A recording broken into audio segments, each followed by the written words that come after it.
Hey everyone, and welcome back to more of the Legend of Zelda Skyward Sword. Previously in the journey, we were able to return to Skyloft upon getting all three pieces of the Triforce: Power, Wisdom, and Courage, allowing us to eradicate Demise.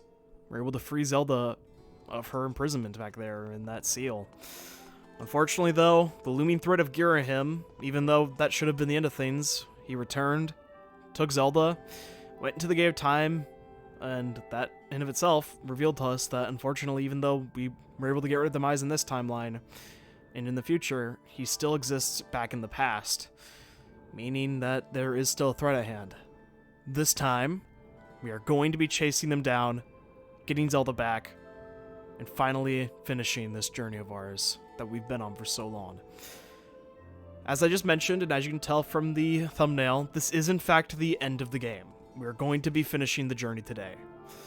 That being said, however, like most of the time, that doesn't mean I have nothing to do beforehand. Of course, you can take your time, and please note that this isn't the last opportunity you have to stop, look around, or do anything. I'll let you know when that time comes, but I am going to be doing my stuff now because I want everything to flow a little bit better. And also because, well, since this is the last episode, I want to make sure that I have shown everything that I wanted to. So we're going to be going on a tour around Skyward Sword's world, and I'll be showing you all the things that I wanted to that I just wasn't able to due to maybe not aligning with the episode and how I was trying to space things out. And otherwise, I'm going to be showing things like Easter eggs, like I mentioned, that may point to past titles that had released, but that are future in a timeline sense. So I'm going to be trying to do my best to describe them so everyone can follow along, but again, there are going to be some spoilers for games that are, already out for the Zelda franchise. So if you want to stay pretty blind to it all, I'll try to do my best to keep it as spoiler-free as I can. That being said, of course, last time, as I mentioned, the goddess statue here and the whole island from Skyloft descended back down to the surface where it was always supposed to be, here in the Sacred Grounds, which is what allowed us to completely get rid of Demise. But if we come over here and we see the buildings where they connected, so we're like, you can see this is where the Skyloft Island was, and this is where, of course, the Earth is at. If we look up, you can notice these patterns that are above us, like this one that looks like a fan, there's this one that looks like the yin and yang symbol, there's this one that looks like a snowflake, this one that looks like a meteor, like an upside-down meteor, there's this weird one with triangles and circles, and another one, weird one with triangles and circles. So, unless you've played Ocarina of Time, these wouldn't mean anything to you, but if you've played Ocarina of Time, there's some things to note. So in a lot of the Zelda series, there are these things called the Seven Sages. Now, they're not in this game, and they do play an imperative role in the games that they are a part of. But this specific reference is to them in, I believe, Ocarina of Time, because it's the first time they had these symbols. These symbols represented which type of sage it was, and also you'd go around collecting medallions, which would have these same patterns. So, for example, this would be the grass one, or like the, I think it was grass. The grass medallion. I believe this is the spirit medallion, which is kind of like the sand temple, or like something like that. The ice medallion, which was like the water temple. The fire medallion, I think. And then these are the two I always get confused. I think this is the light medallion here, and this is the shadow medallion. I'm pretty sure. I think. Someone who's a lot more familiar with Ocarina of Time and remembers this stuff will be able to tell you. But it's another really cool reference to, again, another part of the Zelda lore. So, of course, as I mentioned, things are going to be a little bit different this episode before we make our way into the past in order to save Zelda. We're going to talk to these guys one more time. For Zelda to be taken from us at a time like this, it is unthinkable. Link, listen to me. You must do whatever it takes to prevent the resurrection of Demise in the past. Quickly now, open the gate and return to the past. Of course, we can do that any way we want. It's time travel. Gotta chase after that creep, Link. Zelda's counting on you. Yeah, I will in a moment. Don't worry. But as I mentioned, we're going to be going on a tour around Skyward Sword's world. We're not going to be revisiting every location, but I am going to be going to a few locations to show a few small things that I wanted to, that again, I just didn't have the chance to, and because I want to finish things up. One of these next things is actually going to be involved with this charming little guy. Well, not little. This charming, rocky guy. Well, I was in here. Does that mean I think you... Oh, okay. No, he's talking about the puzzle. I don't care about that. So... as I mentioned, we have come across quite a few interesting species here in Hyrule. Of course, the human-looking ones are Hylians, we know this. And then we have these interesting guys here. We've had, so for example, these are the Gorons. We have the jellyfish guys, I don't remember the name of, I'll put it on screen right now. We have the Kikwis, and we have the Mogmas. And those are all the races we've seen in terms of the ones that aren't, like, hostile. Or so we think. There are actually two others that we kind of have seen that I can't really talk about until we've beaten the story because they reveal some stuff. But it is worth noting this, and again, here's some spoiler for future games. All three of the Kikwis, the jellyfish things, and the Magmas are never seen again in any of the other titles. Now, realistically, this would make sense from a design standpoint, since, of course, they didn't think that, this far ahead into the franchise and, like, how this could be a prequel to it all. So, the Magmas, Kikwis, seemingly just disappear. But there is, I believe, some knowledge in terms of the octopus things, if I recall. In fact, just to be triple sure, I'm going to... No, not that link. Just to be triple sure, I'm going to actually check really fast and ensure that my knowledge of this is right, so give me a moment. Okay, yeah, so I'm double checking, and it seems to be a pretty common thing that the Pirella are seen as a actual pre-evolution of what we would later know in most other Zelda titles as the Zora, which I'll put on screen here in case you're unfamiliar with them, because again, this is the first one. But I want to explain this stuff because the lore is kind of intricate for the Zelda series. So the Pirellas, which by the way is the name of the squid things, which I was able to find out, eventually would evolve into the Zora, which we'd seen in a bunch of other titles. Now, this seems like a weird jump, but not nearly as weird as what would happen in titles like Wind Waker and presumably Breath of the Wild, in the fact that the Zoras would eventually evolve into the Rito. These guys, which they don't look anything like, but yes, in the lore, they go from the Pirellas to the Zora to eventually the Ritos. Not in all timelines, but from all timelines, they do go to the Zora at least. So that's worth knowing. Now, we have no information on what happens to like the robots. I think they all just presumably eventually die out, considering the time shift stones exist, and presumably eventually they would all lose their time shifting abilities. So you can technically count them as a race if you want to. The Magmas, of course, are quite interesting when you think about it, but they again also have not appeared in any future titles, and we can tell by the Gorons that they don't evolve in any way, so presumably the Magmas just went extinct, or presumably left the area that we know as this part of the surface. Because keep in mind, the world is still presumably quite large, and we've only explored, this much of it, right? Like, there's probably way more out there. So, maybe they just left Hyrule, it's hard to say. And going for the Kikwis, it's also interesting because it would seem as though that you could imply that maybe they eventually evolve into something like the Kokiri children, but I don't believe there's any lore or anything that signifies this. So, similar to the Magmas, we really have no idea what happens to them. Presumably, again, they just kind of disappear or go extinct, we really don't know. And then there's, of course, these Gorons. The Gorons appear in a lot of the Zelda titles, including Ocarina of Time and a lot of other ones. And the Goron are interesting because they really don't evolve much, especially compared to, like, the Zora. The Zora, for example, feel like they're almost always evolving in the timeline. Similar to the Hylians, though, the Gorons really don't change much. But they do change in some aspects. For example, there are only 3 Gorons in all of Skyward Sword. We have our buddy here, who I believe is Gorko is his name. We have our guy who runs the minecart minigame. I'll put on the screen here and his name because I don't remember his name. And we have the guy who's also in the Nehru province in the, next to, like, where the dragon was at. Remember, he was mining in that spot. I just don't remember his name either. So we have 3 Gorons we've seen, but all of them seem to be wanderers of some kind. Yeah, 2 of them are in the Nehru desert, but they still seem to be kind of just nomads for the most part.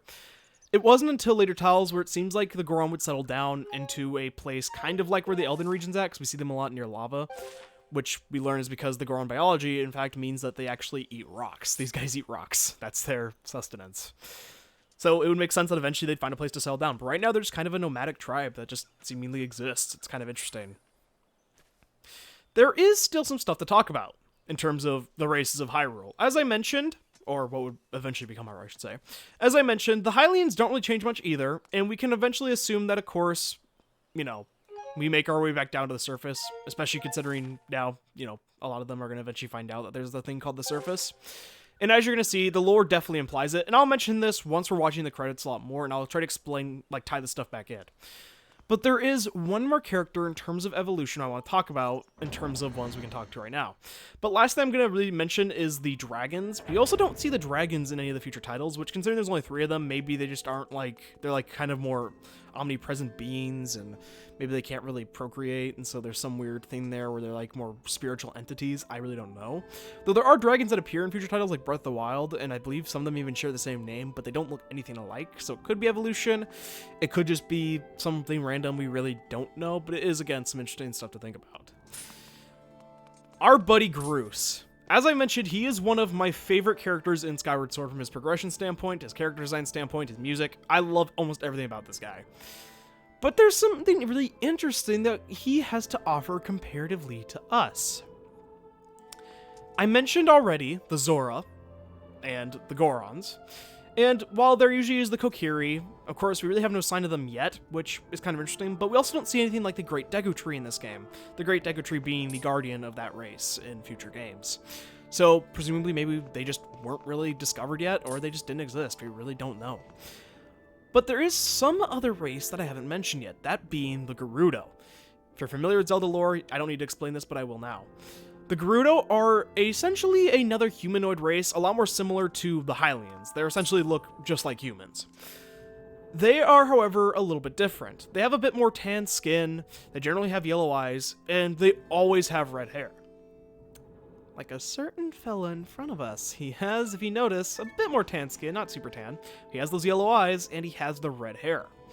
And he's a little bit more of a tough guy in terms of his act, or personality.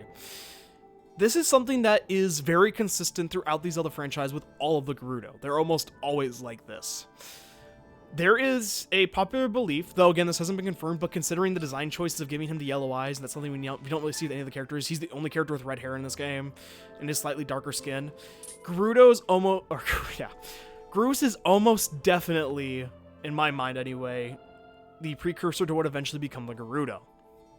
Now, what really separates the Gerudo from the Hylians is those small features, but also the fact of where they live.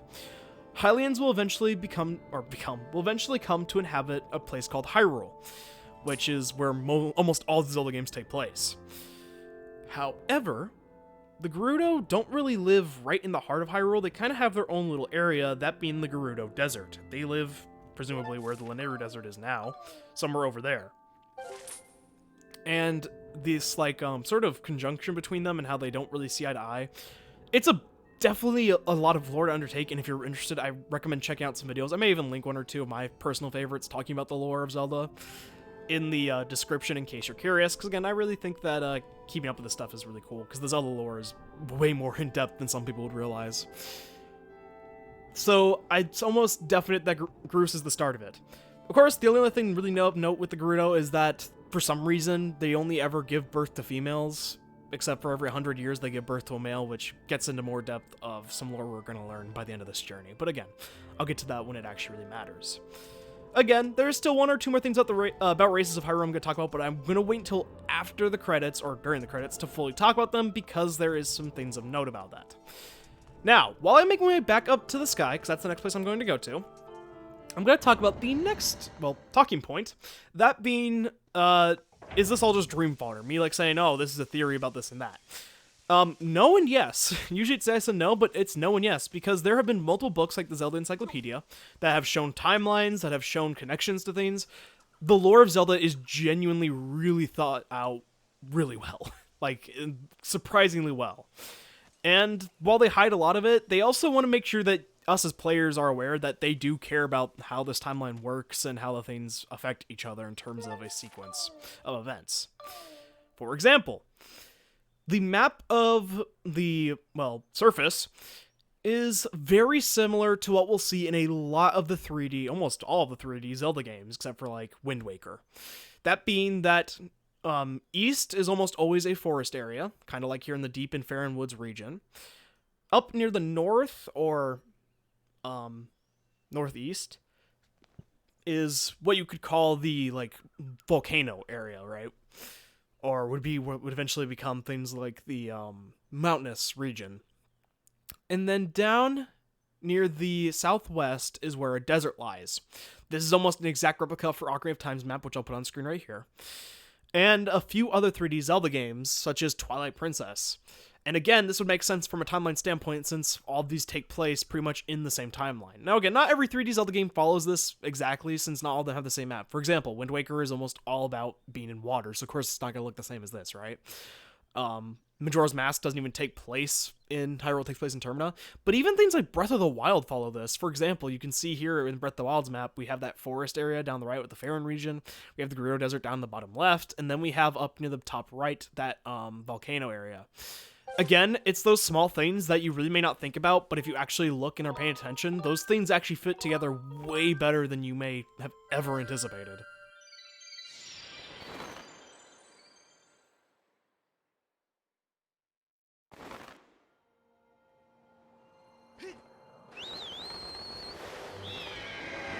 Another interesting creature that I guess I should talk about in this moment is that of the Loftwing, a thing that holds a lot of significance now and is very pretty looking, and is really one of the main things about us Skyloftians, I guess you could call us right now, that is very unique to us and us alone, is the fact that we have these Loftwings that are supposed to take care of us, that are these birds of the goddess.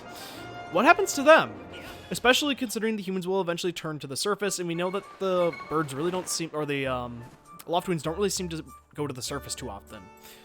Well, we don't ever see them again. I'm serious, in any of the other timelines. Now, we can assume maybe they also still live up in the sky, but considering they're birds, they need to land and presumably the sky islands eventually fall, for the most part, we have no idea. You could say maybe they eventually evolve into the Okuku, or whatever these things are from Twilight Princess, since they also live in the sky, but I don't think so. My best guess is they either just went extinct, or since their role of, protecting the Hylians when they were on Skyloft was over, they were able to just rest and just exist as a creature then. They no longer had this greater call, they could just exist. And there are some references to them in other games. For example, the Hylian shield, which appears in multiple Zelda games, see that bird there? That's a symbol we'll see a lot associated with what will eventually become the Hylian royal family.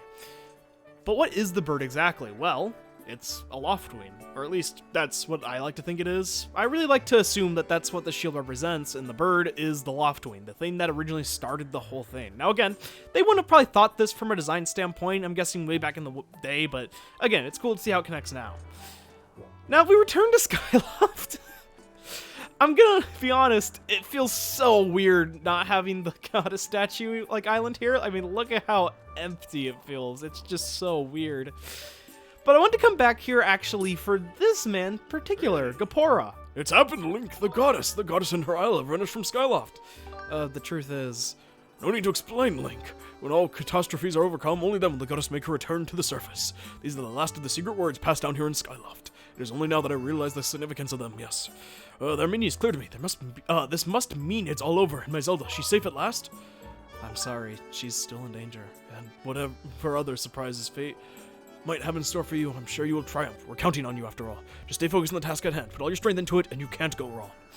I have faith that you shall bring my daughter back to me. I desire that more than any explanation of whatever it was that has transpired here. Good luck, Link. So yep, of course, the civilians of Skyloft would probably notice that the giant island just completely fell. I feel like it would cause more uprising and panic. But Fudge over there looks pretty calm considering he just witnessed that. But our buddy Gapora here is very interesting, not just from the fact that he's presumably kind of like the mayor of this little town, not really, but he seemingly plays a big role. But there's something really interesting about Gapora's design. Gapora has a very interesting unibrow looking shape here, and his name as well, being Gapora, is in fact a reference to another Ocarina of Time detail. A lot of things align to Ocarina of Time because it's the next game that takes place that's 3D. It's not the next one that takes place in the timeline, but it is one that comes up very swiftly after this. Gapora is the name of this guy, who helps you out in Ocarina of Time. And if you couldn't tell, there are some design similarities with that unibrow. So yes, Gapora is a reference to that owl from Ocarina of Time in design and in name. And what the owl did essentially was help you with certain things earlier in the game. And you eventually come to find out that the owl's actually being controlled by the Sage of Light. Again, there's spoilers for the other games, so I apologize for that. And there could be some theories that maybe Gapora is a precursor to the Sage of Light, and maybe that's the case. But considering we can kind of assume that maybe the start of the Hylian royal family would be like Link and Zelda, since Zelda becomes a name for princesses every now and then, and that seems like a family name.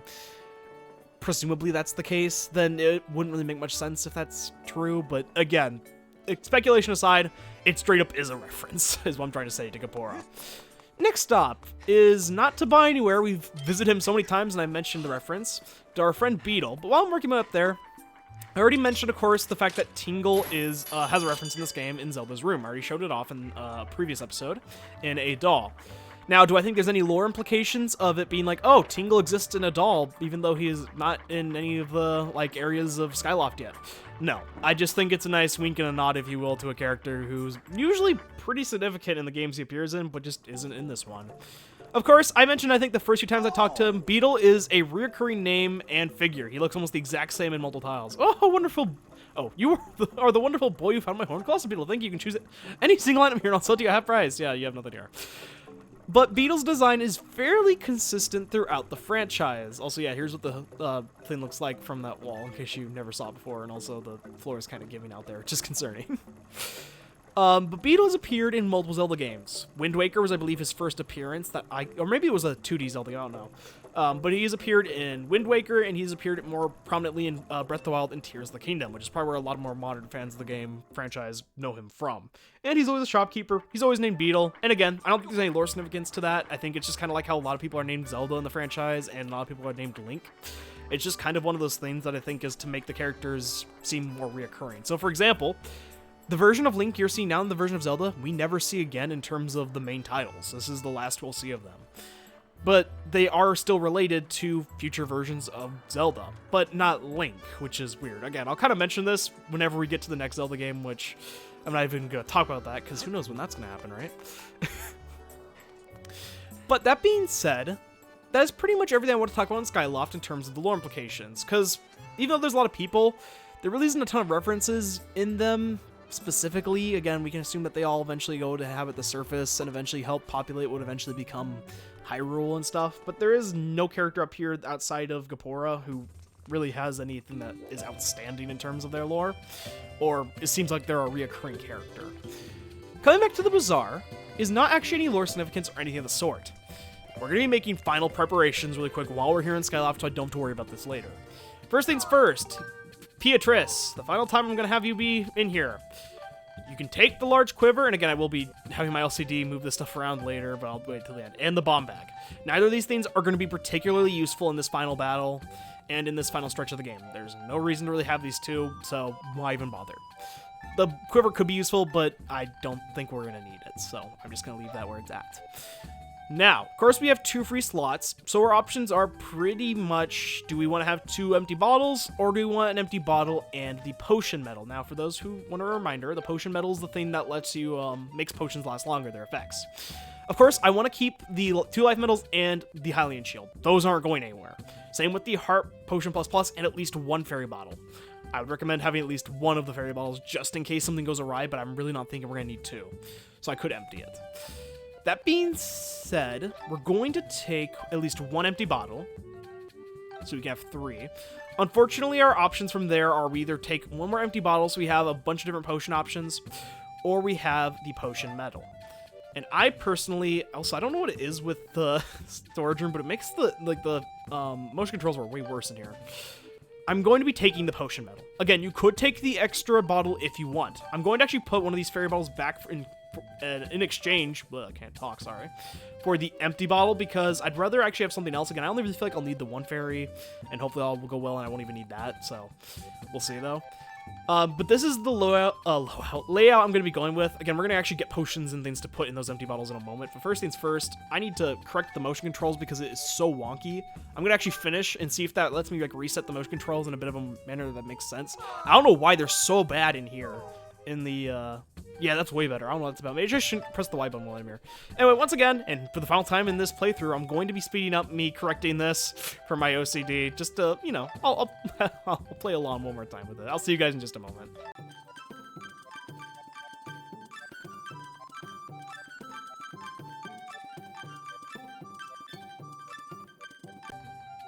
And there we have it. This is our final layout of everything. All the gear that's helped us make it through. We're gonna have that fairy in there for some other time. Who knows when we'll need it. Thank you, Beatrice. Have nothing we're gonna need from you. Thank you for all the help you gave us. Thank you for the potential help you could have given us and the gratitude crystals you did give us. You helped a decent amount too with the shields. I appreciate it. And of course, the people who really didn't help out a ton then, but are going to be able to help out now. Of course, we have 2 empty bottles just raring to go. What do I recommend packing? Well, Of course, a heart potion plus is insanely good. 2 full heals is amazing. I recommend getting one of these, and a fairy is a nice failsafe. In case things aren't going well, you at least know you'll have that to fall back on. You could go for another heart potion plus, but since it doesn't automatically activate, you would have to just be paying attention to your health. I just prefer to have the fairy since it's cheaper, and just to have one just in case. It just feels natural. The 2 potions I'm going to be going with is first the stamina potion, something that I have yet to buy. It is a little more expensive at 50 rupees, but again, money isn't really the biggest deal at this point. You've got a stamina potion. You're going to make your stamina gauge deplete at a slow rate. 1 bottle effective for 3 minutes. But of course, the potion medal, that'll last, I believe, 6 minutes, because I think it's double. But let's see what it takes to upgrade, because it just slowing down the process of us losing stamina is decent, but I want to see what would happen if we upgraded it. For 3 volcano ladybugs, 2 sky stag beetles, 1 Gerudo dragonfly, and 1 fairy grasshopper. Hopefully we're not getting too many sky stag beetles. Keeps your stamina gauge from going down for a short time. This means you actually won't lose stamina at all for a little bit. It's only 20 rupees to actually get it infused. We will do that because, again, money's really no object. We have no other use for the bugs we have anyway. Might as well just upgrade it. And can we upgrade it again? No. In fact, this can only be upgraded once. But I am going to be bringing along with us a Stamina Potion Plus. I just think that it's a really good potion to bring due to, again, as you're going to see, being able to do spin attacks non-stop and stuff like that is going to be massive. And again, thanks to the potion medal, this effect will last even longer. The last potion I'm going to bring is the Guardian Potion. The one that cost 200 rupees that we've seen since nearly the beginning of the game that was just always a little too pricey for me is now going to be the one we buy. Guardian Potion. This mysterious potion halves any damage you receive. The effect lasts for 3 minutes. Really good. Okay, taking the money. Of course, the only potion I didn't show was the Oxygen Potion, just because it's really not one I ever foresee myself using. Ever. And again, there's not too many times where you're in the water anyway, where I feel like there isn't any options to get air, so I'm not too concerned with it. But it is here in case you ever needed it. I'm just not really going to find it useful. And believe it or not, the Guardian Potion can be infused. So, what does it do if you infuse it? First off, it requires 1 Fairy Grasshopper, 2 Elden Rollers, 3 Blessed Butterflies, and 3 Starry Fireflies. Nothing super expensive except for the Fireflies, but you can easily grind those in the cave. Guardian Potion Plus prevents you from losing any hearts for a short time. That's right, complete invulnerability. You will not take any damage. 40 rupees. Incredibly cheap, but considering you had to spend 200 rupees to get the normal version, it would make sense that the upgrade would be a little cheaper. Got Guardian Potion Plus. This mighty potion prevents you from sustaining any damage for 3 minutes. I'm afraid this potion can't be improved on. Yep. So it can only be improved on once, but again, that'll last double. So that means 6 minutes of invulnerability. I'll be entirely honest with you, it is incredibly cheap to use this at this point in the game. You is very likely, if you know what you're doing, to go through all phases of the final battle without taking any damage and having this potion run out. It is that good. So for the sake of it, I'm going to try to not use it at least until near the closer end of the battle, just so I can show how it works, probably. But I want to bring it on, and I also want to put to your attention, if you are struggling and you buy this for the final battle, in fact, you can probably bring 2 of these if you have enough money, since at this point, again, money's really no object, and you have the potion medal, you'll be pretty much fine. You have nothing to worry about. And you have all the health we do, I'm really not concerned. We have the fairy, we have the heart potion plus, we have the stamina potion plus, so this is the final equipment I'm going to be bringing with us. You could, again, get rid of the potion medal for another potion, if you think that's worth it, that's more than fine. Could replace a fairy with a healing potion, or vice versa, or whatever. Again, though, this is what I'm going to be rocking for the final segment of our journey.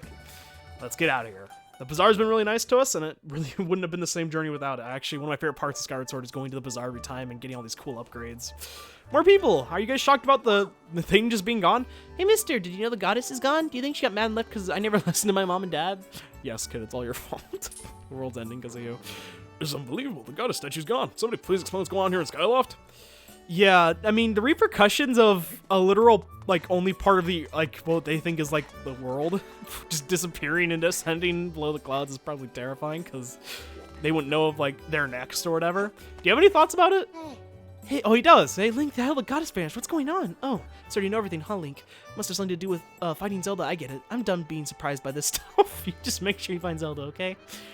Fludge is another character I like quite a bit. Not as much as Groose by any means, but I still like him quite a bit. I'm just trying to take a look around because I want anybody who may be able to react to it to see their dialogue. I doubt anyone over here near, the plaza is going to react. At least I don't think so. Again, if there's anything you want to do in terms of a mini game, money, anything like that, I would recommend doing that now, but this isn't your last chance to do it. This is just when I'd recommend doing it. Do you react to this guy island being gone? Since you've got us, is gone. What are we gonna do? Was he the best place in the whole world to catch bugs? Even though he was like never over there once, but okay, buddy. Oh, the goddess disappeared. I mean, how does that even happen? That can't be good. Something bad's about to happen. I know it. I mean, and it's disappearing.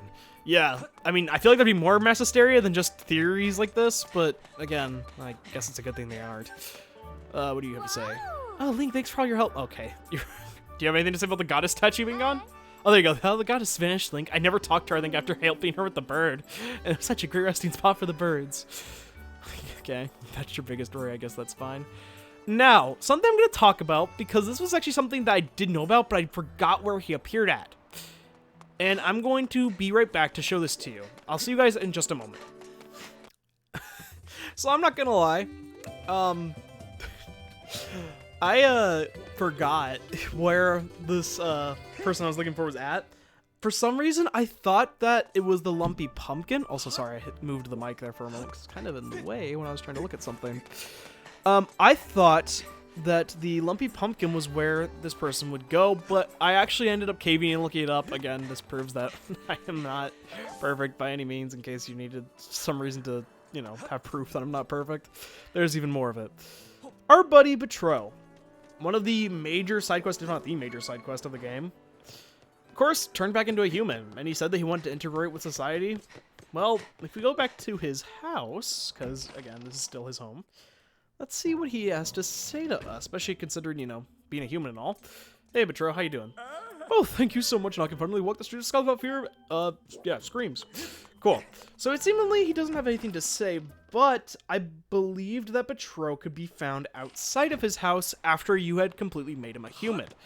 And I think that's still true, but I don't know if you have to sleep first or talk to him again. Originally, I thought he appeared in the Lumpy Pumpkin at night, but it doesn't seem that's the case. And I think from what I'm reading, it seems like he may appear at the bazaar during the day and then on the bridge out here at night. So we're going to sleep till night to see if that transition needs to happen or what. So I'll see you guys in just a moment.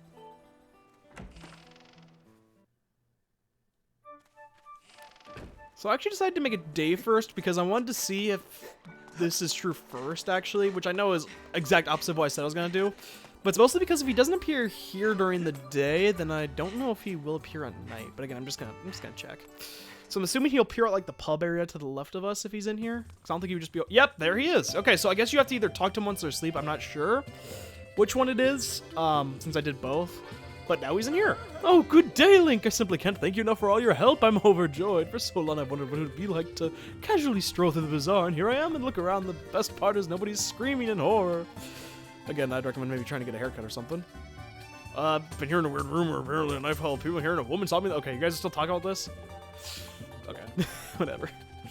So no one has a... Again, I feel like a person just straight up appearing in a small area like Skyloft who's a fully grown adult would be a bit more alarming, but hey, I mean, it's whatever, I guess.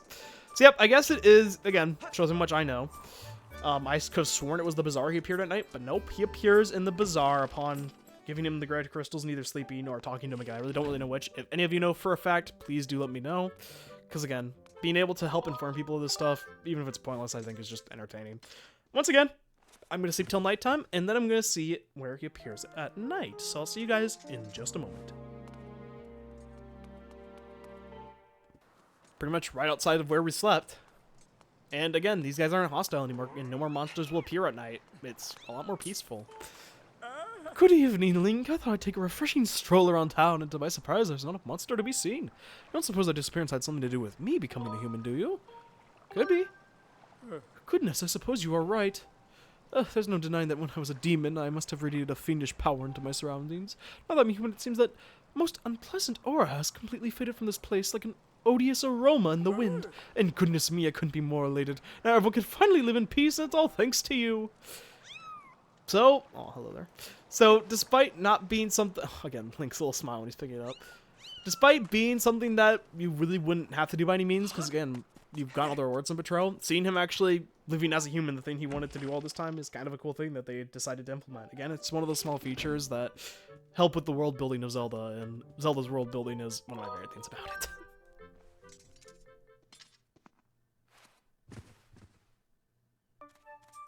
But with that, we seemingly have everything I wanted to talk about here in Skyloft.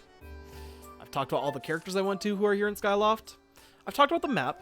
I've talked about parts of the lore that I can talk about without kind of talking about the ending and spoiling that.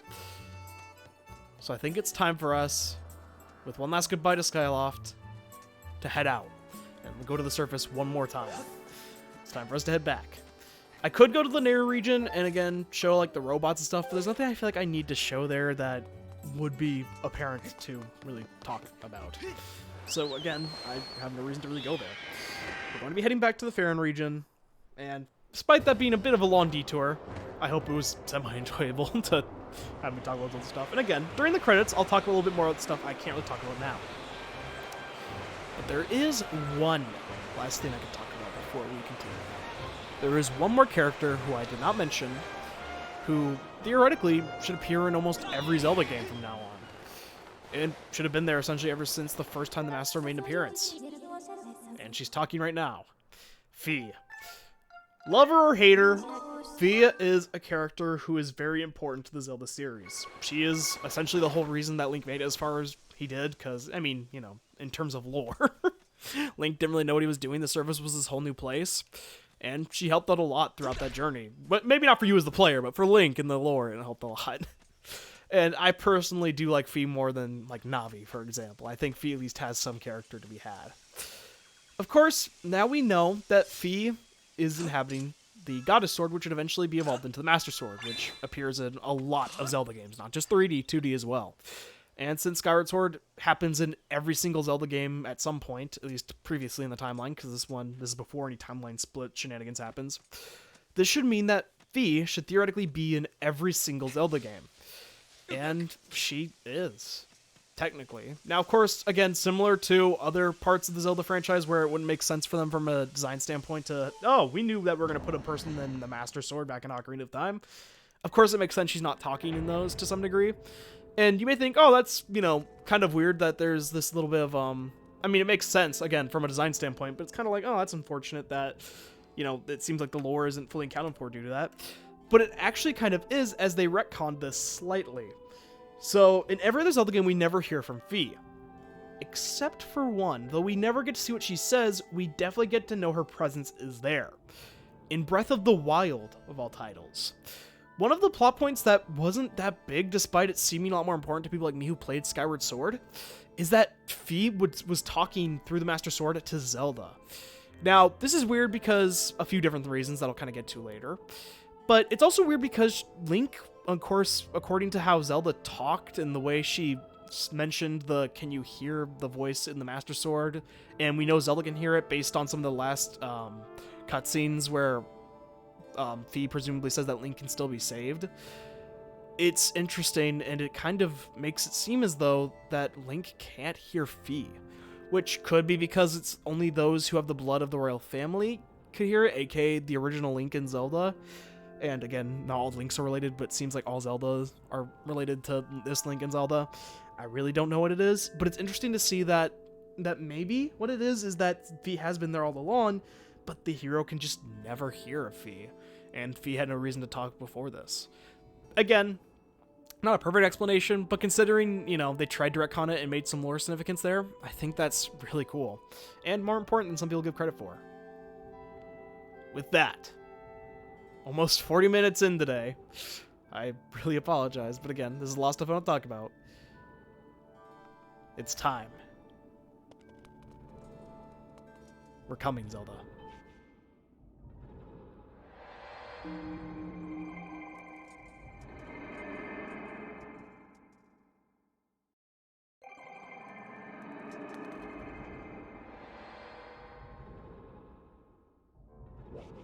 That's not a good sight to come to.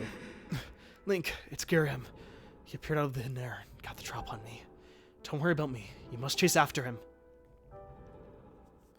He ran through the great doors at the front of the temple. You may yet catch him before it's too late. Hurry. Okay. At this point, I'm gonna make sure I have my stamina potion at the ready, because right after we go through these doors, I'm gonna want to drink that, and you're gonna see why in just a moment. It's been a long journey. We're so close to the end. but we have to rescue Zelda one last time.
Hear me, my hordes.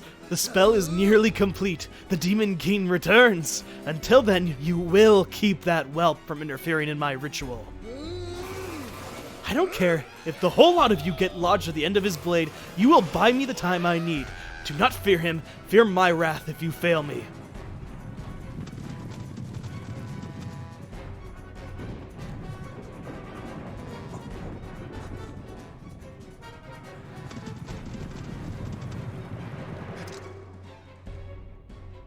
Girahim definitely takes us as a threat now. As I mentioned, I immediately recommend taking the stamina potion if you have one right here, because this whole spot with the, bokoblins is so much easier if you have the stamina potion, because we can kind of just run past them. Again, there is stamina fruit scattered here and there, but for the most part, if you have the ability to use a stamina potion, you can just kind of roll past them. You will sometimes have to stop because there's just so many spawning in, as you can see. And eventually, as you'll see if you get far enough in, Girahim will block the way and require that you defeat all the bokoblins he had spawned in, and including these ones. But again, with the stamina potion, this is no big deal. We can just keep doing spin attacks whenever they get close and take them all out. And with infinite stamina, we don't have to worry about anything, and the Master Sword can easily just make their blades go flying. So, really not the biggest concern in the world. Stamina potion makes this way easier, but if you don't have one, don't worry too much about it. You're pretty much... I don't think it's even possible to fail this segment unless you lose all health, because I don't think there's an actual time limit. New type of bokoblin here we haven't seen before, ones with bombs. They're actually going to have bombs, and they're going to try to throw them at us. Again, though, with a stamina potion, they're pretty much just a walking joke. There's really not much they can do to us. Best thing I can recommend if you're doing the same strategy I'm doing is run as close as possible to the innermost part of the ring, as this lets you get around a lot quicker. This spot, of course, now he has these moblins, which are a little worse to fight. Thankfully, they just blew themselves up because one of the bokoblins who had bombs was able to hurt them, which I'll take. Able to get some hearts from them. Again, the bomb ones are actually more of a help to us now than otherwise. Get on.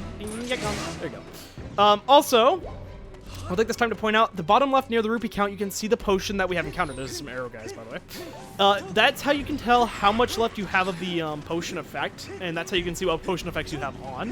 Most of the don't think I've ever actually used up to this point in this playthrough any potions that have an effect that will appear there, so first time you're seeing that. Oops, yep, that was my bad. I hit the wall. That was my own bad play. Does the bomb go off right as we get back? Hopefully not. Hopefully it goes off before. One blue guy, which is honestly... Okay, that didn't go off yet. One blue guy, which seems like it's not that bad, is because, as you'll see, he can go past the wall that we can't. And that's the one you have to kill, and he'll spawn in more guys if you do not take him out. So he's the main one you want to focus on whenever you see him. Make sure you do extra damage to him. Can I hit him from here? Oh, there we go. So as you can see, he does have some different moves than most normal goblins. Like, he can do that charge attack. Get out of here. But he is still, like, not that dangerous, I say, as I get hit. There we go. Okay, he's gone. And give us that heart. Thank you. And we have a few more. Again, it's really cool to see the progression, though, of these characters. Because keep in mind, Girahim before, like, he was talking about how the only reason Link beat him was because of the sword. And after that, he was talking about how annoying Link is. Essentially, Girahim went from using Link as nothing more than something to let his anger on because he was so arrogant and he thought that Link was essentially not able to be a threat whatsoever to him. but now he genuinely is kind of seemingly at least intimidated by us, because now he's sending up all these people saying, I don't care how many of you die, you're buying me the time I need. Fear will happen if you fail me, not what will happen if you get hit by Link's swords. Here we have 2 Stalfos. Now, of course, spin attack, spam strategy works a little less effective here, but considering, as you can see, these guys drop a lot of hearts and stuff, you're pretty much fine. Now, something you can do, also, if you see these guys with the horns, make sure you take them out, because they will spawn more guys in, which is not really good. But another thing you can do is if you have the bow and arrow, you can also shoot a few of these guys if they are further away, which can help you save a bit of time. But again, don't be too concerned by it. Trying to make one last push down here. These guys will shoot arrows at us, which again isn't the biggest deal. You could take the Guardian Potion now, too, if you wanted to, but again, it's not the biggest deal.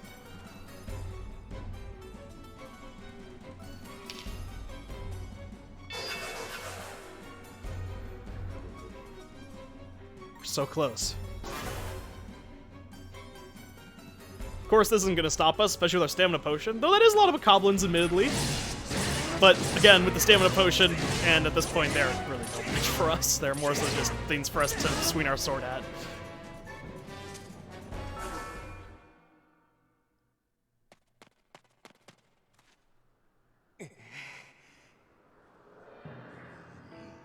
You're far too quick, boy.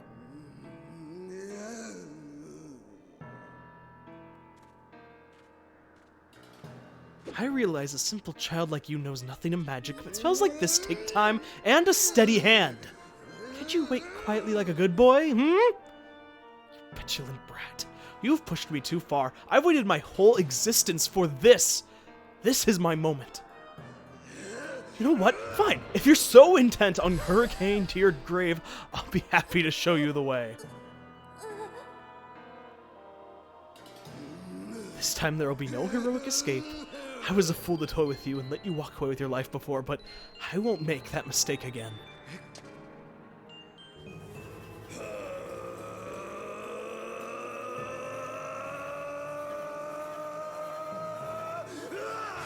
That, I promise.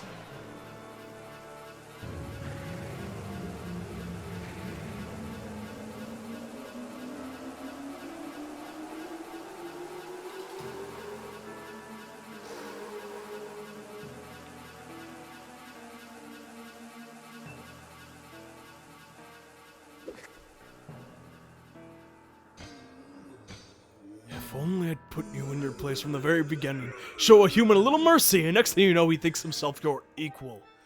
Given my station, I had to maintain some semblance of dignity, so I let you run with your life. Twice, even. Such a guilty pleasure. But instead of scurrying away like any creature with a basic instinct to survive, you just kept coming back again and again and again. I've let a mere boy make a fool of me for the last time. You stand before a demon, or should I say a weapon without mercy.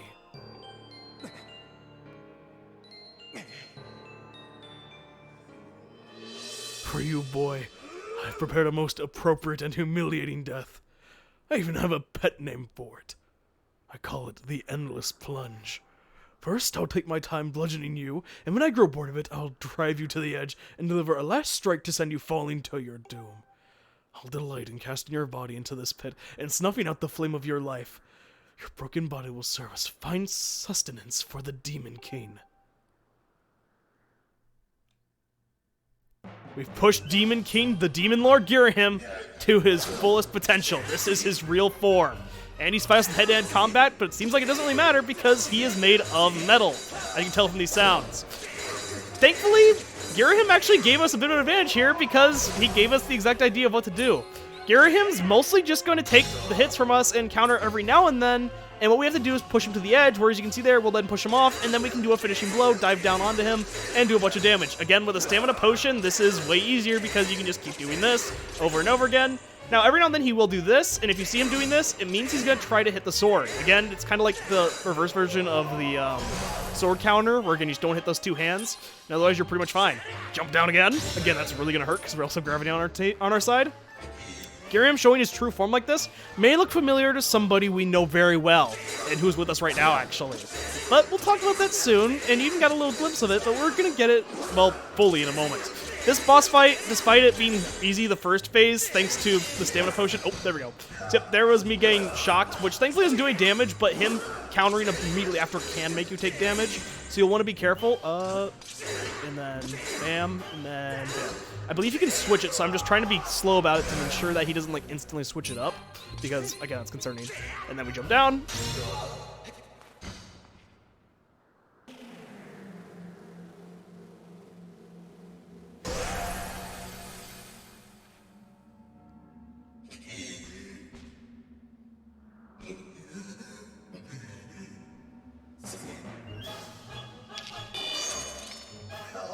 Back to the tried and true classic for him.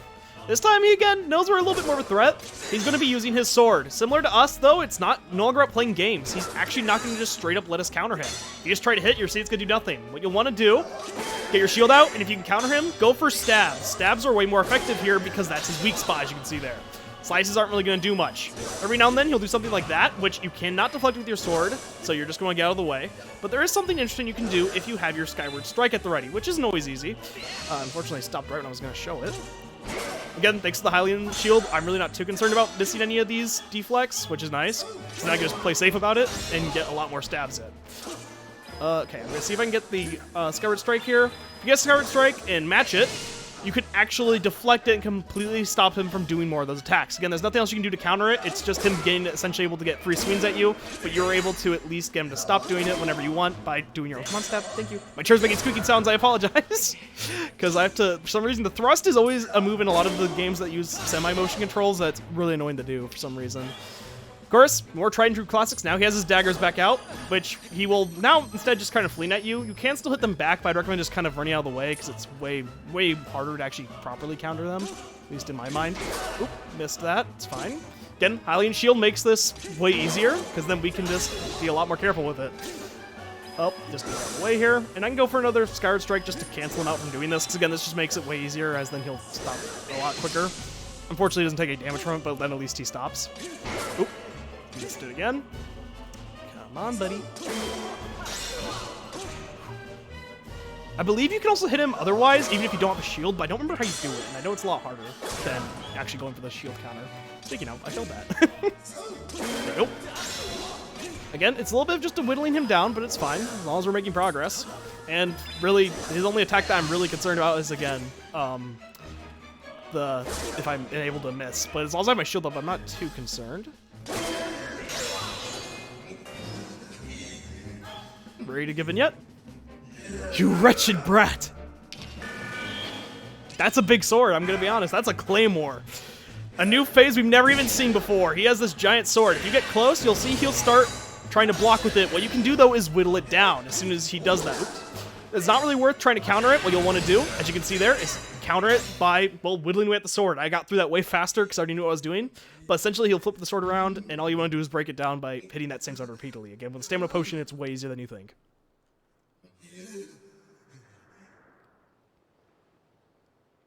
This is preposterous. Driven to my knees by a simple child of man. Laughable.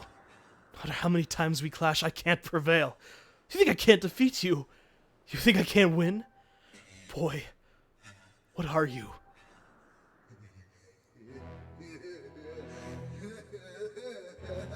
But never mind that.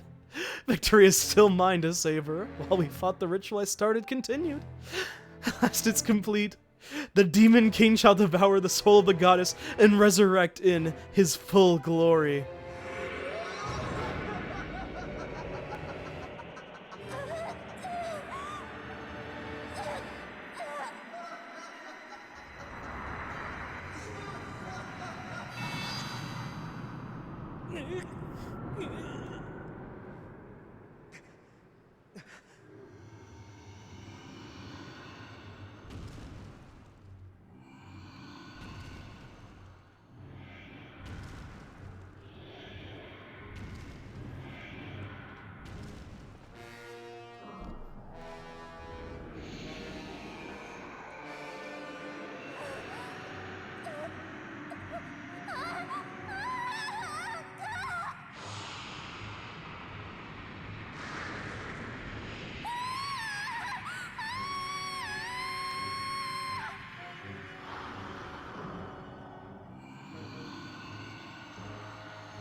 Don't you see? It's all over. You and you're kind of lost. This world and everything in it now belong to darkness. They belong to my master.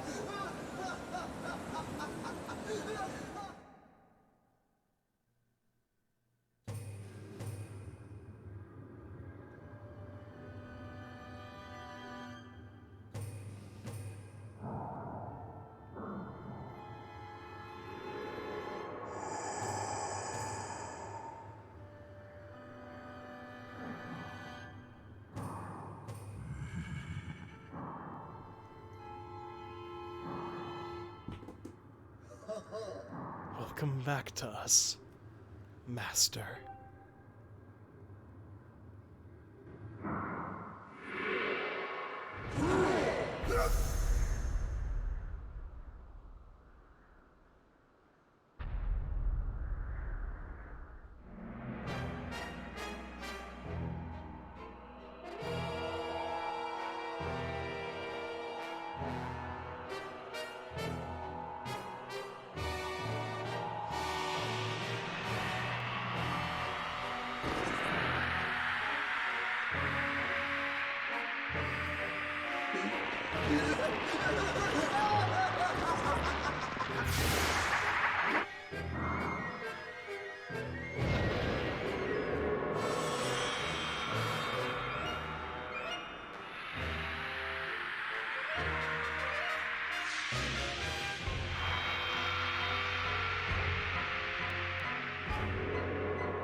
So you are the chosen knight of the goddess. Intriguing. The goddess lowered herself to a mortal existence to keep me imprisoned. How pathetic. This bag of flesh pales in comparison to the magnificence of her previous form.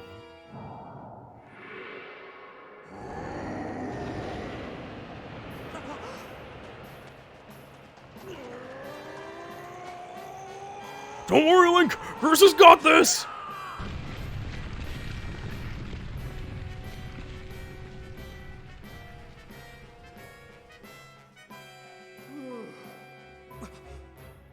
Link, I caught her. She's okay.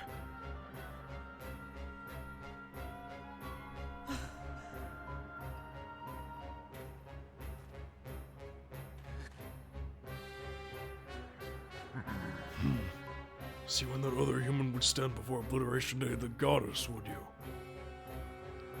I'm curious. The humans I've known were weak things. Hardly more than insects shivering under rocks and ready to flee at a mere glimpse of me. When last I walked this world, they did little more than scream and cling to their goddess, milling and praying, counting on her to protect them. How amusing to think those cowards begot someone like you.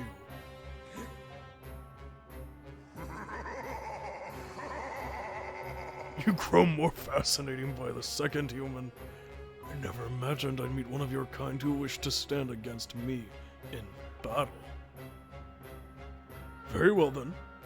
I shall prepare a place for us where we will not be bothered by distractions. If you still have the courage to face me, seek me there.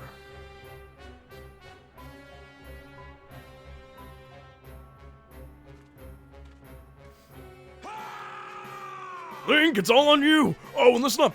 Granny had some info for you! Your girl says it'll take some time for that geese wand to absorb Zelda's soul completely. If you can take him down before her soul gets all sucked up into that thing, you might still have a chance. I know you can do it. So, yeah, you've got to do this. You're all Zelda's god. You've got to make this happen.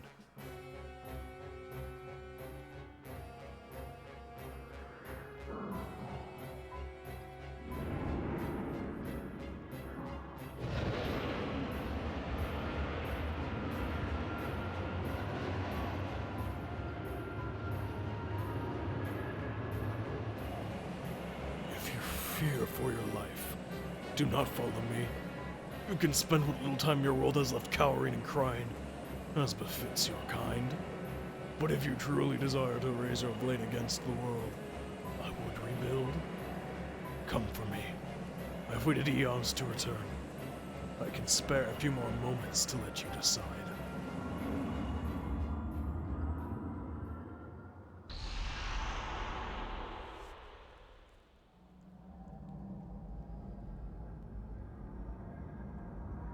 It's up to you now, Link.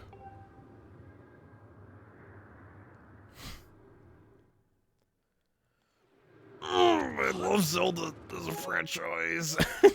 I'm sorry, it's such a cool series to me. I get it, I'm such a nerd, I know. Wow, a lot to unpack before we continue, huh? So yes, Girahim, this demon lord guy who seemed to be this impossible threat, who seemingly had no motivation outside of just being evil. We know now he was nothing more than a pawn, or a sword, for the real threat Demise. We've heard him mutter Master a few times, so we can presume he was working for Demise, but now we fully grasp it. He is an alternate version of Fi, one made presumably by Girahim, or made by Demise in order to serve him. And if you notice, the sword that he transformed into was kind of a blasphemy of the Master Sword in the light of it, which is really interesting to see that, you know, he really hates the goddess that much and that he made a sword that essentially just made fun of the whole concept. But to see that Girahim was nothing more than a tool is, well, I mean, he was a tool and a person, but, you know, he was nothing more than a tool is what I'm getting at, is a lot, to say the least. Demise, the big avocado, we've seen his true form now. So I'm in this menu because I don't want my potion to go away super fast. His true form, and now we see what Demise has in store for us. And I just want to talk about how cool it is. One, that Groose came through and got to be a hero and help out and was the reason that Zelda's safe now, at least for a moment, like the body of Zelda. But can I mention how cool it is, that speech where he mentions that Link is the first of his kind that would stand up against evil, how cool that is, that Link is, like, I mean, because imagine seeing this guy, right, just killing millions of people. Of course we'd all cower, right? But Link is this human who just is so courageous that he was able to stand up against it, and not only would stand there and defy Demise entrance to the Sacred Realm, but also to the world, but he would also engage in a fight with them. Like, oh my gosh. I mean, I know I'm a nerd, but I love it.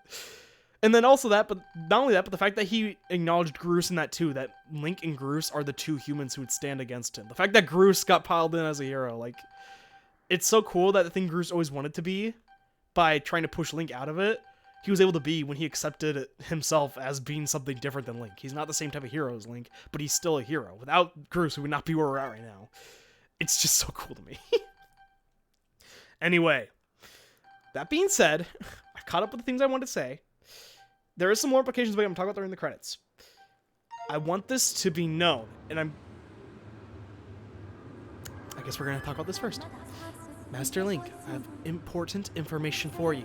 Once you enter this portal, my analysis indicates a 0% chance that you'll be able to return unless you're able to vanquish your foe. Are you ready to proceed? Not yet, but that's actually what I was about to say. Understood, Master. When you're ready to proceed, please return to this location. Indeed, as she said, I mentioned I would say when the final chance is to take a second to get healed up and stuff. This is that last chance. There's a bird statue right here. If nothing else, I recommend saving. Also, it's the first thing I've shown myself saving, but this is what it looks like. This is your last chance. If there's any side quest you didn't do, you didn't get all the gratitude crystals to the Tycoon, you didn't get all the pieces of heart you want, you didn't get everything upgraded you wanted to, this is your last chance. I'll repeat one more time. This is the last moment you will have. I know Fi mentions it too, but I just want to get across that if there's anything left, even one singular thing you didn't get to do, now's the time to do it. If you save here, and I'd recommend saving here, and you continue with the story and beat what's coming up and finish the game, next time you reload the save file, you'll be brought back to this spot where you saved. So this is why I recommend saving here. So in case you want to beat the game and then maybe come back and complete stuff later, because, you know, you just want to beat the story and then maybe come back and play stuff later, save here. That being said, I could go and heal the few hearts we have lost, but I think I'd rather just keep my stamina potion while I have it. I've talked about all the things I wanted to talk about up to this moment that I could. We've all come so far. The journey's lasted a while. But it's time for us to finish this. Once and for all. Understood, Master Link. Know that even in the place that lies beyond this portal, I will be with you. And Master, good luck.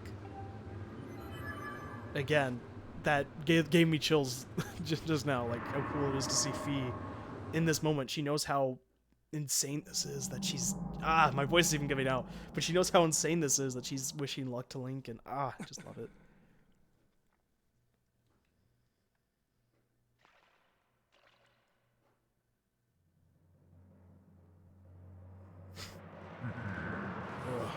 So you've decided to meet your end in battle after all.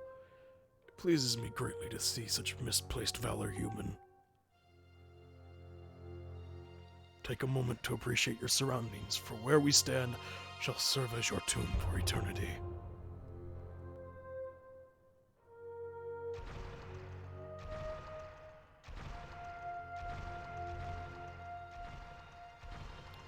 The hate for the gods that has boiled in my veins. You will taste all of it in the bite of my blade.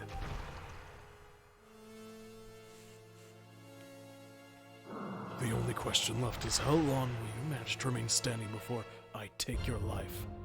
Try to keep it interesting for me, would you? And when you do fall, know that your world and everything in it is mine to dominate, mine to subjugate, mine to rule. When I finish with you, you could take solace in knowing your friends and kin will soon follow as I wipe all who oppose me from the face of this world.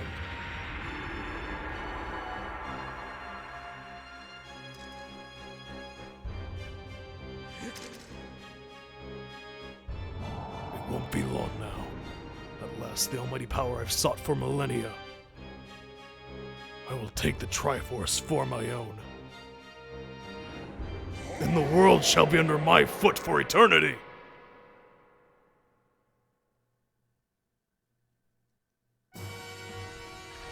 Demise. Not even a title. Its name is grandiose alone. As intimidating it is, we're not afraid anymore, baby. As you can see, Demise is a very interesting fight. He is going to be playing off how we react. As you can see, he's a big, chunky fella. We're not going to be able to really just overpower him. And countering him doesn't really knock him over, but it does give us an opening to potentially attack. That's your time to do some damage. As you can see there. What you're going to want to do, again, this is why the Hylian Shield is incredibly good for this. Even if you don't want to clear everything else, the Hylian Shield is super worth grabbing because it makes moments like this way less stressful, because then you can really mess up on a few segments. For example, here, considering how much countering with your shield, like shield bashing, is played into this fight, being able to not ever take any damage is insanely good. You could, of course, use a bunch of the potions that repair your shield and also can be used as healing potions, but again, there are ones that I prefer a lot more. At least, that's just me. Again, you can do whatever you want, though. Of course, we are taking a bit of damage. We're not doing that bad. Again, it's mostly just us playing very defensive, because, I mean, we're not going to beat this guy and hold out, like, power. Just straight up power. I mean, this guy's beating us. He's a giant demon lord. I mean, look at this thing. The place we're fighting, by the way, is cinematic as crap. I love this place, and it's a very cool kind of wink and a nod, I think, to Dark Link's arena from Ocarina of Time, which maybe I'll throw an image in really quick while we're doing this. But this is the big bad, the guy that really kind of set the motion to, well, everything here. And we have a motivation. He wants to rule everything, and he wants the Triforce. Of course, someone wants power. That's kind of a common thing in this stuff, right? After a while, he'll go down, allowing us to do a few more hits. Ooh, like that.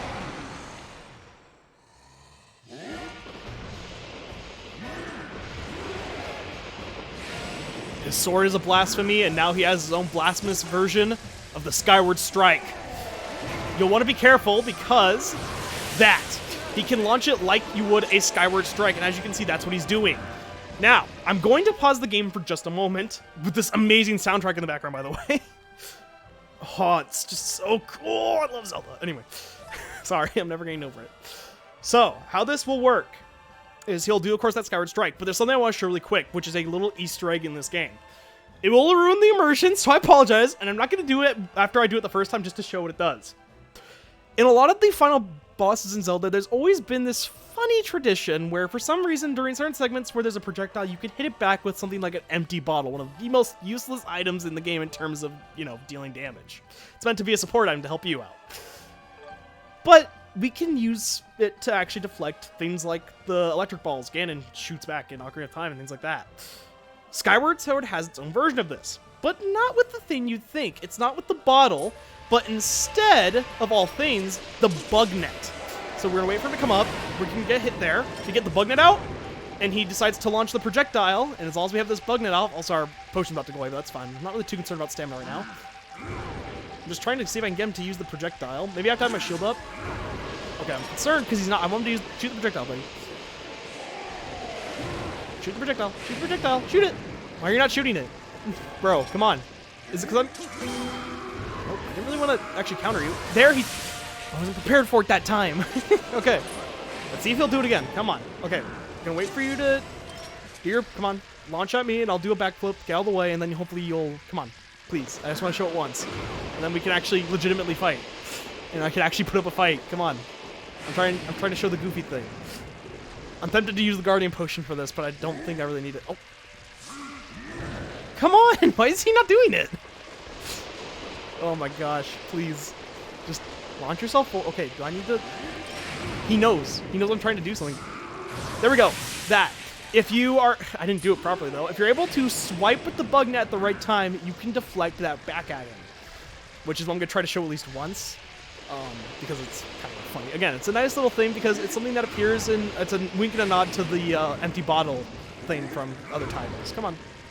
One more time. I'm prepared for it this time. This time I'm just swinging it back and forth constantly. Come on. Come on. I have a bug net. This is your perfect opportunity, bro. Just launch your projectile at me.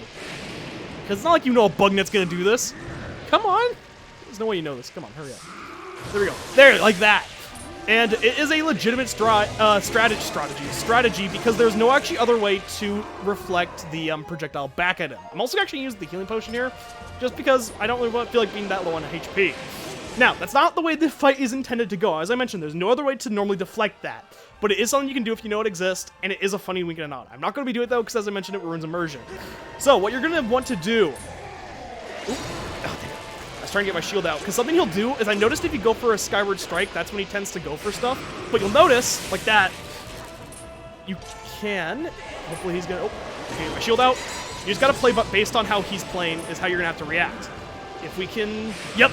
We can play the same game he is. Go for those Skyward Strikes. And they're not exactly Skyward Strikes, because instead we're getting struck by lightning, which is super cool. We got the first one there, and if you can get it out and actually hit him, you actually can do a lot more damage because an opening is ready. Otherwise, it'll just clash and allow you to deflect each other, which is still good, but it's not nearly as good as just getting a bunch of free hits on him.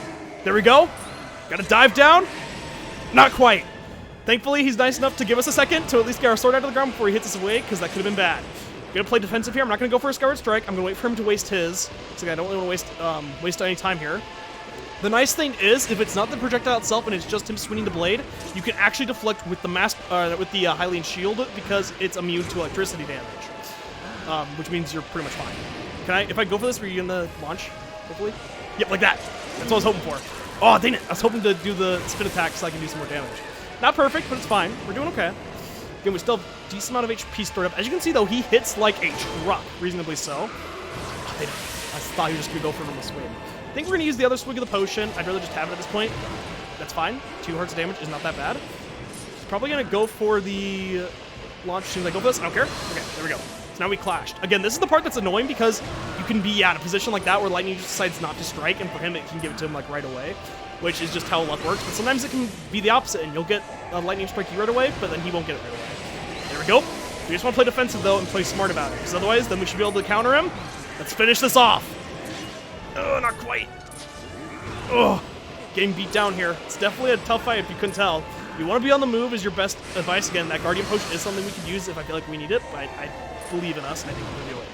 Just want to play defensively. Hit him again. Eventually, he's going to go down. Let's finish this guy off.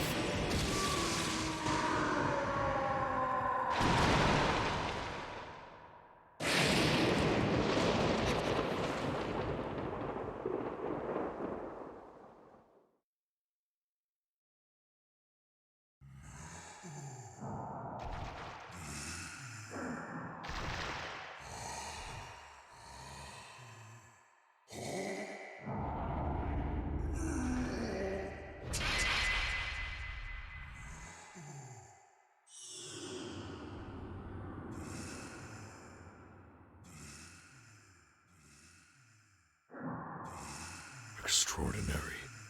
You stand as a paragon of your kind, human. You fight like no man or demon I've ever known. this is not the end. My hate never perishes. It is born anew in a cycle with no end. I will rise again. Those like you, those who share the blood of the goddess and the spirit of the hero, they are eternally bound to this curse.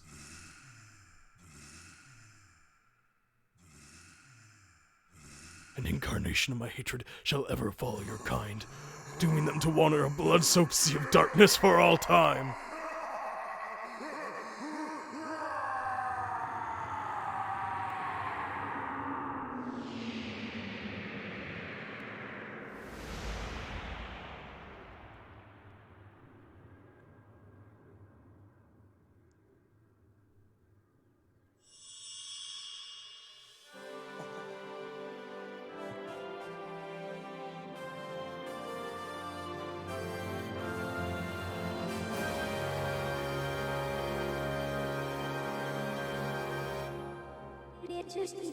I have confirmed the eradication of the Demon King. His residual consciousness has been absorbed into the Master Sword, and is now sealed away.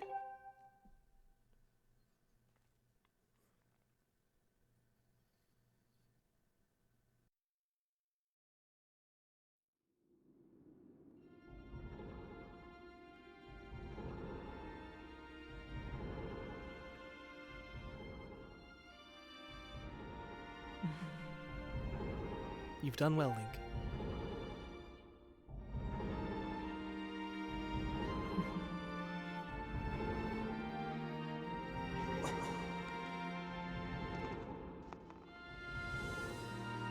Link, thank you. I think it's over. Finally, it's all over.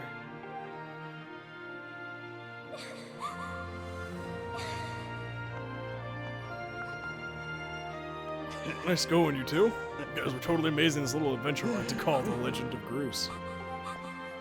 That's a little joke.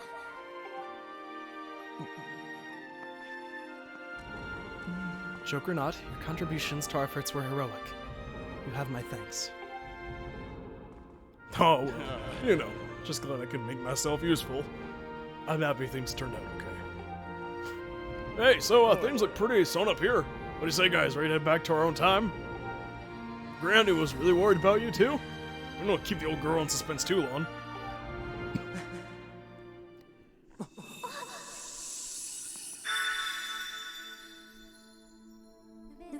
Hylia, Your Grace, or perhaps you prefer Zelda. It pleases me to know you are safe. Master, I must speak with you.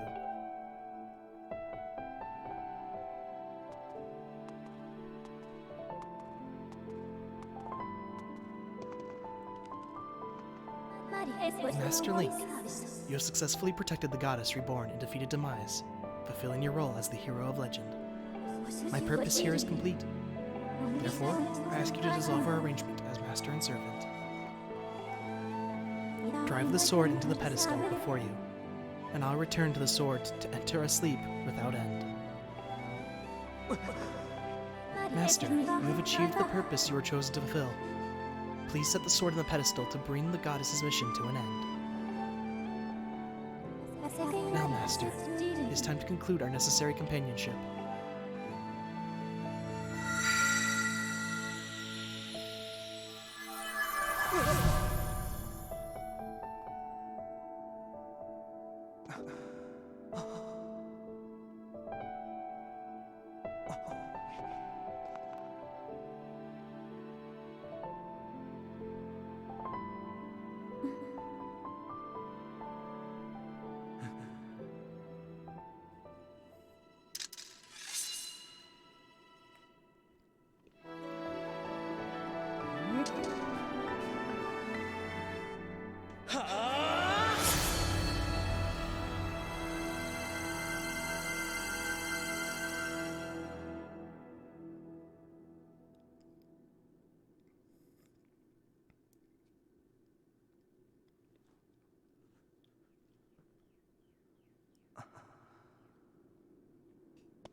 Link.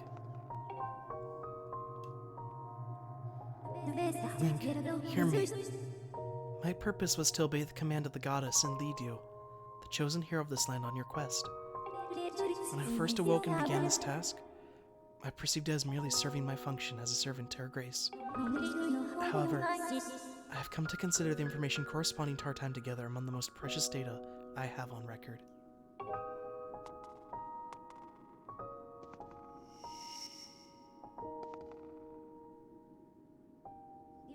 I do not have the capability to fully understand the human spirit, Link. But now, at the end of my journey with you, as I prepare to sleep within the Master Sword forever, I experience a feeling I am unable to identify. I lack sufficient data to be sure of my conclusion, but I believe this feeling correlates closest to what you people call happiness. Partnership is at an end, and even as we speak, I feel my consciousness fading away. Before I enter the sleep that calls me to the sword, I wish to relay you words that I recorded many times over the course of our journey. Many have said them to you thus far, but I now wish to say them for myself. Thank you, Master Link. May we meet again in another life.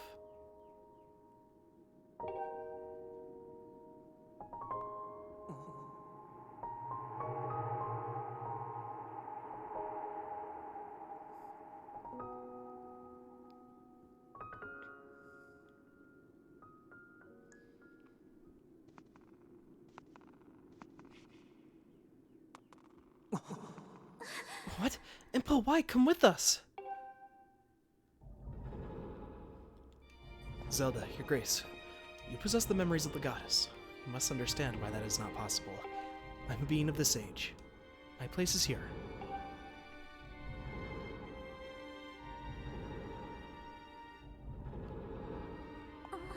I know that, but...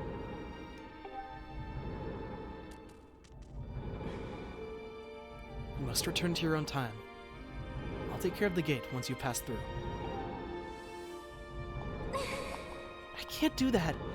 You and I have been through so much together. I don't want to leave you alone. Please, Impa, come back with us. Zelda, at the command of the goddess, I passed through the Gate of Time. I did so to protect you, to aid the fight to prevent the world's destruction. The last remnants of demise are decaying slowly within the sword. Someone must stay behind to watch over this blade.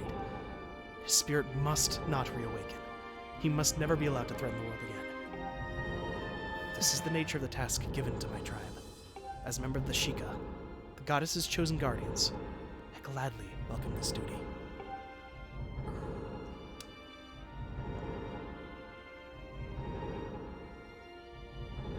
Zelda, I shall watch over the Triforce. Its power is too great to leave in the grasp of man. Dependence on its might, invitation to disaster. When it has served its purpose, it must be secreted away to lie dormant once again. Knowledge of its existence hidden from mortal history.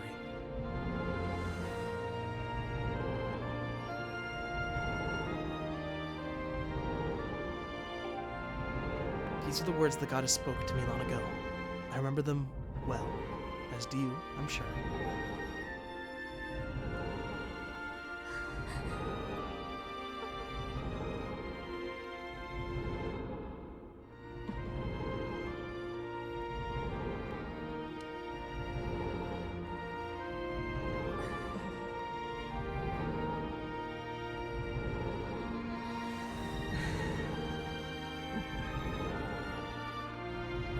Do not despair, Zelda.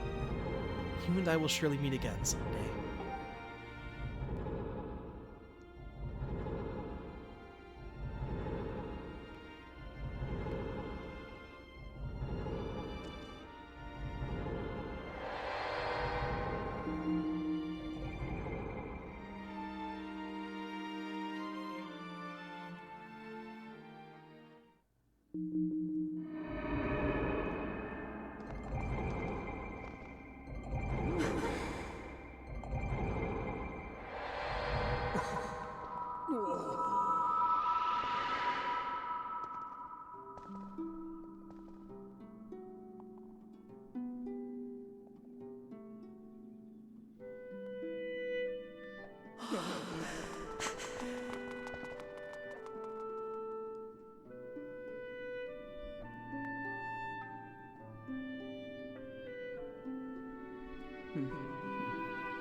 See? I told you we'd meet again.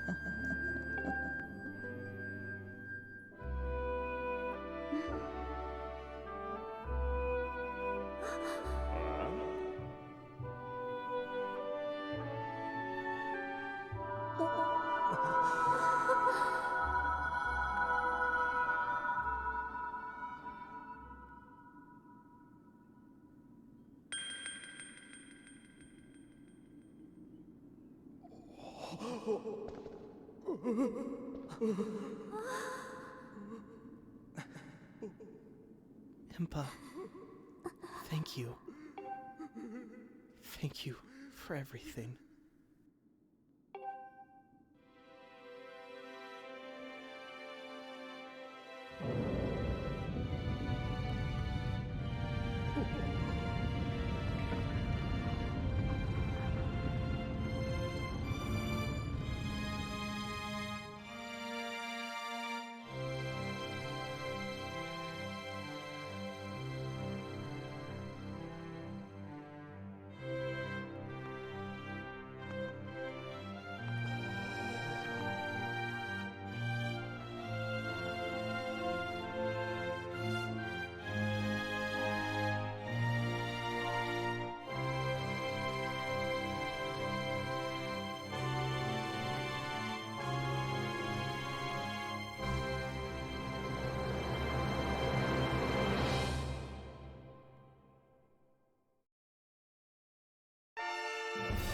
And that has been The Legend of Zelda Skyward Sword HD, but that's besides the point.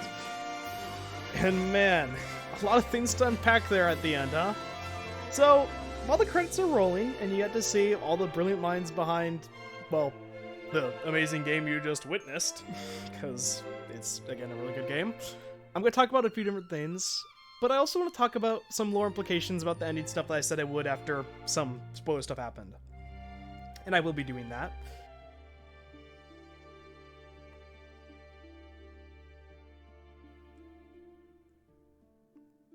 For example, one of the big ones would be, also, you get to see this cool stuff of what Zelda was going through when she first landed on the surface. It's kind of cool. Anyway, so the first one is the last race I talked about that wasn't mentioned, which was the Sheikah, which we learned from Impa is the tribe that apparently have been kind of like the chosen people to help serve the goddess.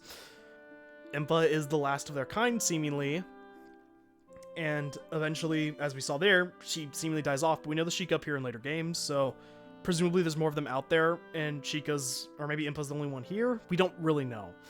Of course, as you saw there, if you couldn't have guessed it, yes, the old lady was in fact Impa the whole time, just a lot older due to the time shift stuff going on. This is something you probably put together pretty quickly after the time stuff happened, but either way, it is still a kind of cool twist. I think that maybe not everyone saw it coming, even though I saw it coming at some point, I still think it was really well done, and still a really cool twist to have in the game. That final battle is insanely good. I love it. But I'll talk about that when I talk about kind of my overall thoughts of the entire game. But one of the things I want to talk about in this moment is a little bit different. With the amazing soundtrack still playing. That being that ending segment with Fi. That was one of the reasons that I was kind of hinting towards, where I said it made no sense to some people about how she appears in later games since she sleeps without end and seemingly aka dies, but we know she doesn't thanks to Breath of the Wild, so we don't fully know what that actually entails, but Fi technically is still there in all of the adventures we'll partake in that has the Master Sword. That ending segment with Fi, where she essentially has to steal herself away forever, or at least that's how she describes it, forever, inside the Master Sword, is controversial to some degree, for two specific reasons. One of those reasons is a lot of people, as I mentioned, don't like Fi as a character because they find her really annoying as a kind of companion to Link. I disagree. Now, the big reason it's actually truly controversial is because a lot of people think that the emotional payoff of Fi having that big goodbye at the end just wasn't really earned because her character wasn't really that in-depth. And I can certainly see why some people think that way, and it's fine if you do. I personally, though, really like that ending segment with Fee, and it didn't make me tear up or anything, but it definitely gave me a sense of melancholy and sadness at the end. And especially a lot of people have said this to you, Master, like the thank you part, but let me say it, like that part does always get to me. And again, knowing that Fee's not always with every single Link who has the Master Sword, I think just adds to it, too. It's such a big reveal that I think was, well played off, at least in my opinion. The other thing, for lore implications, is demise. Those final words he said as he was perishing. How there be this hatred cycle of the people who share the same blood. That is the curse that sets every other game into motion, with a Link, a Zelda, and eventually somebody who will eventually rise to evil, that being someone like Ganondorf, who wants power, who has Demise's hatred in him. It's a curse without end, as he said, and he's true to his word, but that is the end of Demise. Demise himself does not return, but his hate, unfortunately, does actually begin. And it's cool how that reveal kind of happens, because even though this wasn't really known at first if it was a sequel, that ending line kind of spells it out that, hey, everything we experience is thanks to this moment. You got Shigeru Miyamoto, our boy there, and Satoru Iwata. And, despite what everyone may think about, all those things, there's a lot of cool lore implications there, and it would take way too long for me to try to break down. But who knows, maybe in the future, if people are interested in it, I'll do a breakdown of Skyward Sword specifically lore, since I've shown the entire game, and kind of how it relates to certain other segments in later future titles. I don't know, we'll have to see. But from here on out, I want to talk about my feelings in the actual game, not just gameplay stuff. Zelda Skyward Sword is one I played for two reasons. One, because it is one I wanted to talk about on my channel, and I wanted to have video footage for it, and I was like, you know what, why don't I share that journey? And because it's kind of one of the first game in the franchise, so I want to talk about this one first anyway.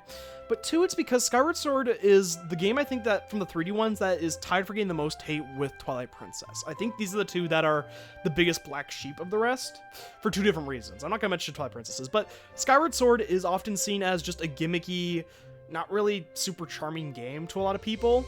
And again, it's fine if you have that opinion, but I think personally that Skyward Sword gets way too much hate for its motion controls. If you don't like the motion controls part of it, I can understand. There's some parts of it I don't like. I don't really like the mechanics with the harp, and I don't like certain other mini games with the motion controls are at play. It's not my biggest thing.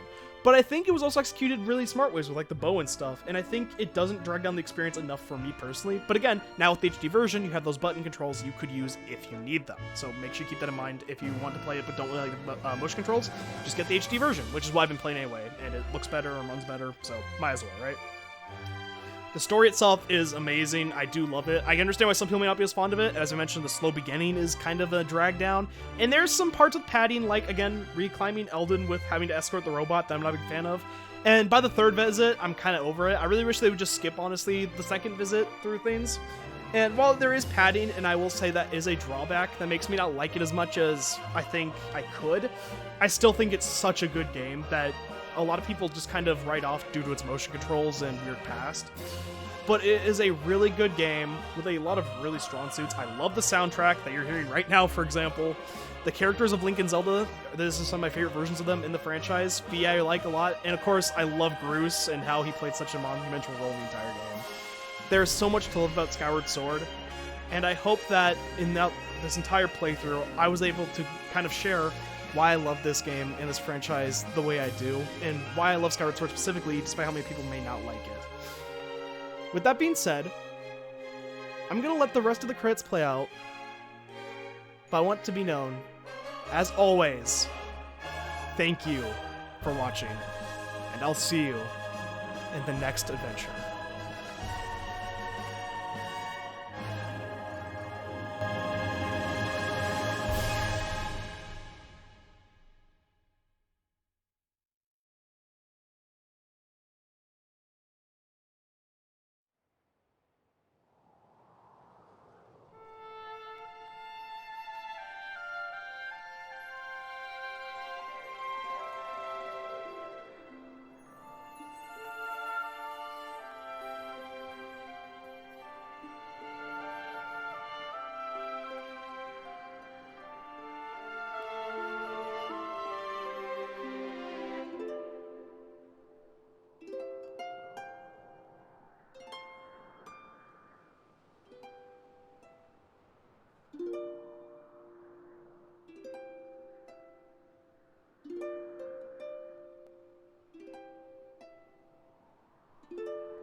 look around us.